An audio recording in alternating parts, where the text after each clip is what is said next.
시청자 여러분 안녕하십니까? 한 주간의 북한 관련 소식과 함께 주요 이슈를 분석해드리는 통일로 가는 길입니다. 김정남 암살 사건에 북한 정권이 조직적으로 연루된 것으로 드러나면서 국제사회의 비판이 고조되고 있는데요. 미국 공화당 소속 코리 가드너 상원 외교위 아태소 위원장은 22일 김정남 암살이 북한 정권의 잔혹성을 여과 없이 드러낸 것이라면서 북한에 대한 테러 지원국 재지정을 재차 촉구하고 나섰습니다. 가드너 위원장은 22일 연합뉴스와 인터뷰에서 김정은의 이복형인 김정남을 암살한 사건은 북한 정권의 잔혹함을 다시 한번 상기시켜주는 것이라면서 나는 북한의 테러 지원국 재지정을 강력히 지지한다고 밝혔습니다. 그는 내가 최근 재무부에 국무부와 협력해 북한의 테러 지원국 재지정 기준에 부합하는지를 조사하라고 공식 요구한 것도 바로 이 때문이라고 강조했습니다. 가드너 위원장은 앞서 스티븐 무누신 장관이 취임한 다음 날인 지난 14일 동료 상원의원 5명과 함께 무누신 장관 앞으로 연명서한을 보내 북한에 대한 전방위 금융줄 차단 조치와 함께 테러 지원국 재지정 문제를 적극적으로 검토할 것을 촉구했습니다. 가드너 위원장은 특히 우리가 북한의 위협을 우선순위로 삼는 것이 중요하다면서 아울러 북한의 공격적 행동에 대처하는 동시에 북한 정권에 대한 압박은 물론 북한과 거래하는 제3국의 은행과 단체도 직접 제재하는 세컨더리 보이콧을 포함해 가능한 모든 옵션을 추진하는 것이 중요하다고 강조했습니다. 하원 외교위 아태소위 민주당 간사인 브래드 셔먼 의원도 앞서 지난 16일 의회 청문회에서 북한을 테러 지원국에서 해제해서는 안 됐다고 지적했습니다.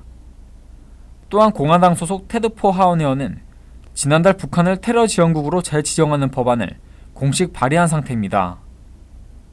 북한은 1987년 11월 대한항공기 폭파 사건으로 이듬해 1월 테러 지원국 명단에 올랐으나 조지 부시 미 행정부는 북한과의 핵 검증 합의에 따라 2008년 11월 북한을 테러 지원국 명단에서 삭제했던 바 있습니다. 현재 미국의 테러 지원국 명단에는 이란, 수단, 시리아 등 3개국이 올라 있습니다. 김정남 암살 사건을 수사 중인 칼리드 아부 바카르 말레이시아 경찰청장은 전날 기자회견에서 5명의 북한 국적자를 쫓고 있고 이 가운데 사건 직후 출국한 4명이 이미 평양에 도착한 것으로 확신한다며 리 지유로 추정되는 나머지 1명과 또 다른 북한 국적자 2명이 아직 말레이시아에 머물고 있는데 이 2명의 신원은 각각 북한 대사관 2등 서기관 현광성과 고려항공 직원 김우길이라고 밝혀 사실상 북한이 배후임을 강하게 시사했습니다. 통일로 가는 길, 지한샘입니다. 북한은 지난 1987년 대한항공기 폭파 사건으로 20년 동안 미국의 테러 지원국 명단에 올랐다. 2008년 11월 미국과의 핵 검증 합의에 따라 이 명단에서 제외됐었는데요. 이번 김정남 암살 사건이 미국에서 북한 정권의 추악한 민낯을 다시 한번 일깨워주면서 의회를 중심으로 북한을 테러 지원국으로 다시 지정해야 한다는 목소리가 높아지고 있습니다. 테러 지원국이란 미국 국무부가 국제 테러 행위를 반복적으로 지원하는 국가로 낙인 찍은 나라를 의미합니다. 미국은 일단 특정 국가를 테러 지원국으로 지정하면 무기 수출 금지, 무역 제재 등 강력한 제재 조치를 취하게 됩니다. 미국이 북한 김정은 정권을 보다 강하게 압박하는 계기가 되는 것은 당연하겠죠.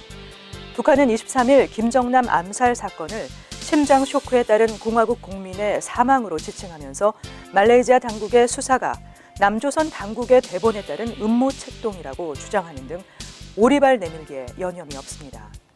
하지만 조만간 이번 암살 테러 사건의 전모가 백일화에 드러날 것이고 북한은 미국의 테러 지원국 재지정, 중국과 러시아의 대북 제재 강화 등 지금보다 훨씬 강력한 제재와 압박에 직면하게 될 것입니다.